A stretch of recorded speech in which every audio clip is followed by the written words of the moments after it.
people being held at a center in Georgia want vulnerable individuals released and better safeguards against infection. In the face of the coronavirus pandemic, undocumented immigrants at a Georgia detention center are staging a strike, refusing to go to work in the kitchen, laundry room or commissary or accept meals from the facility. The detainees are demanding that Immigration and Customs Enforcement officials release vulnerable people and that the private company that runs the facility take more measures to protect people in their custody from infection.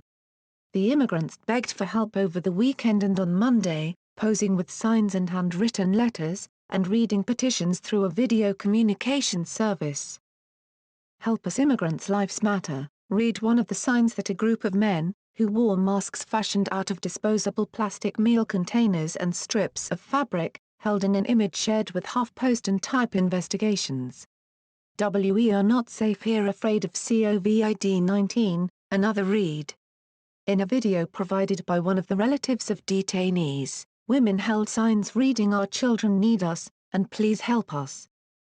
Detainees are increasingly alarmed about conditions inside the Irwin County Detention Center, after news last Thursday that at least one detained person and one staff member had tested positive for COVID-19, the disease caused by the coronavirus.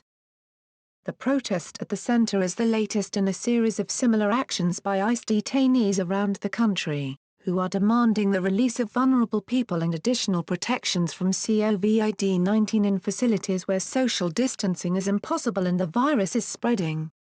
It's not clear how many detainees are participating in the work stoppage and refusing to accept meals. The ICE spokesperson for the region, Lindsay Williams, denied any knowledge of a protest, even after detainees said they'd presented an ICE officer with a demand letter. "Just because detainees say it's happening doesn't mean it's happening," Williams said. In interviews, detainees confirmed that the protest has spread to multiple dormitories, and now includes a significant proportion of the detained population. In at least 2 dorms, detainees now report that their video visitation access has been cut off. "I am scared, and I am tired," said a detainee in his late 30s who is diabetic and said he fears he would be at significant risk if infected with the coronavirus. "We're not safe here and that is why we are striking." Detained men in at least one of the units say they talked to an ICE officer and presented him with a typed demand letter addressed to the Department of Homeland Security and the facility's warden. A detainee read the letter to HuffPost and Type Investigations over the phone. In it, the immigrants demand the immediate release of those who are at high risk of severe complications should they contract the coronavirus, along with women with children outside the facility and people who are not set for removal within the next 10 days. They also ask that the facility take multiple protective measures, giving out hand sanitizer, providing protective masks for each detainee every 24 hours, and testing all detainees and staff. They also demand that ICE reduce the number of people held in each dorm to no more than 10 people. Now it is 20 to 30 detainees per dorm, which is unlawful and makes social distance impossible in accordance with the guidelines from the White House and the World Health Organizations, the petition reads. Detainees have said for weeks that the facility is not equipped to prevent the spread of COVID-19, as HuffPost and Type Investigations reported last week. 2 medical doctors, both women from Cuba who ICE is detaining at the center after they claimed asylum at the U.S.-Mexico border, said that in their professional opinions, the facility is ill-equipped to combat the spread of the virus. "Some officers enter without protection, without masks and without gloves," said one of Cubans, who asked not to be named for fear of retribution. "The management comes in coughing. The conditions where we sleep are terrible and when we bathe we are exposed to getting sick." ICE has said on its website that at its detention facilities across the U.S., 77 detainees and 19 ICE employees have tested positive for the coronavirus. But that list appears incomplete. Last Thursday, the Irwin County Center's warden, David Pork, disclosed that one detainee, later identified later as a 55-year-old man, and a transport officer had tested positive. The detainee was in quarantine and the officer had been sent home, along with other employees with whom the officer had contact. report did not indicate when these two people had tested positive.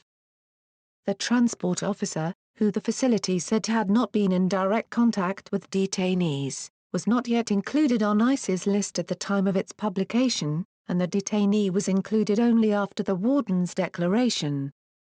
The declaration was filed in court on Thursday afternoon, in response to a habeas petition by the Southern Poverty Law Center requesting the release of several detained people at the Irwin County facility and in the Stewart Detention Center. A judge denied the petition.